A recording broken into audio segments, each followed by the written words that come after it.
Yeah, Super Mechanics and Detailing, y'all. Alright, I just took out this old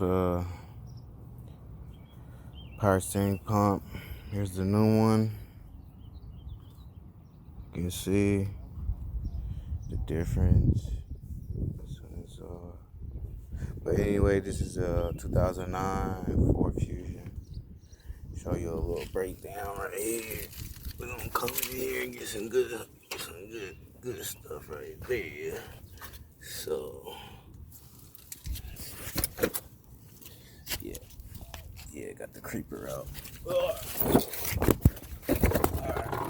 So basically, your power steering is gonna be right there. There's your holes to it, and yeah, it sits right there where those bolts are. You can see up in there those 2 bolts, 3 bolts. But yeah, that's pretty much the job for today. Super Mechanics and Detailing. Yeah, there's enough room to pull that out too. Just gotta wiggle it out, but you can get it out.